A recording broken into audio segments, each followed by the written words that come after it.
ta gueule, envoie-toi en l'air et laisse-les tout seuls. Bonjour à tous, donc aujourd'hui je suis tout seul, Camille n'est pas avec moi, mais je vais vous emmener découvrir une galerie dans le 20e arrondissement qui s'appelle l'œil du 20e.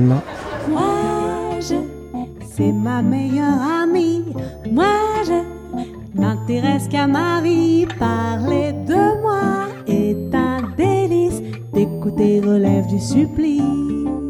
Et dis-moi Basile, ça fait longtemps que vous avez lancé la galerie? L'œil du 20e, la galerie L'œil du 20e, ça fait 2 ans. Ouais. Et on la co-dirige à 2 avec Paul Calori. D'accord. On a commencé, c'était plutôt de la brocante. Ouais. Et le temps de réussir à se mettre tout en place, à faire des programmations sur une saison, voilà, ça fait 1 an et demi qu'on fait des expos d'artistes contemporains. Donc tout le lieu est consacré à un artiste, ou quand on fait une expo thématique à 2, 3. Et c'est vraiment de montrer, défendre le travail de quelqu'un dont on aime la démarche, quoi. Et un boulot de galeriste, quoi. À petite échelle, dans un quartier qui n'est pas un quartier de galerie, de culture. C'est un peu une friche ici. On est un peu tout seul, mais en même temps ça fait plaisir. La population a bien accueilli la galerie. Et petit à petit, on a les habitués qui viennent, qui sont des habitués du 20e. C'est ça qui est bien. Et pourquoi vous avez choisi ce lieu, ce quartier? On a choisi ce lieu parce que moi je suis né dans le 20e. D'accord. Et que c'était l'ancien atelier de ma mère qui travaillait là-dedans. Moi je change les murs en miroir et qu'il fasse jour ou qu'il fasse noir, je veux que vous me projetiez de la lumière sur mon reflet. Je m'approprie moi des images qui viennent du monde du contrôle, du monde voilà, aussi de la sécurité, du monde de la norme en général. Et ce motif vient de l'intérieur d'enveloppes sécurisées. Donc c'est un motif qui a été conçu pour pas qu'on puisse lire les contenus des enveloppes. Ah oui, tout à fait, je vois.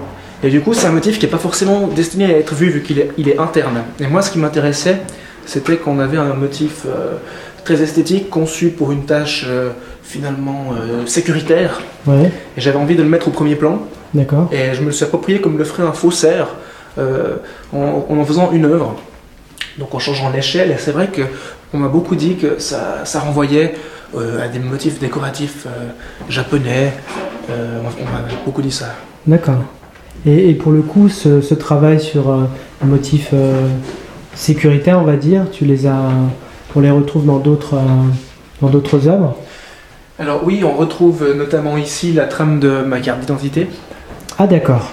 Et ce qui m'intéressait, c'est qu'initialement le guillochage, donc une technique de gravure avec des lignes fines, avait pour but d'éviter la contrefaçon. Donc on a très vite utilisé le guillochage pour les billets de banque, les documents officiels, passeports, etc. Et moi, ce qui m'intéressait ici, c'était de me référer à un objet direct, ma carte d'identité, et à copier ce qui est conçu pour ne pas être copié. Et à faire du coup un faux sur la base de mon propre document d'identité. D'accord. On a des motifs qui viennent de la cartographie militaire, ou aussi des motifs qui viennent de tests intellectuels, tests de quotient intellectuel. Et moi, ce qui m'interpellait, c'est de me dire qu'on avait aussi des images géométriques qui avaient pour but de classifier la pensée. Donc on arrive dans quelque chose qui est vraiment le summum de la norme et de la comment dire ça, du formatage. D'accord.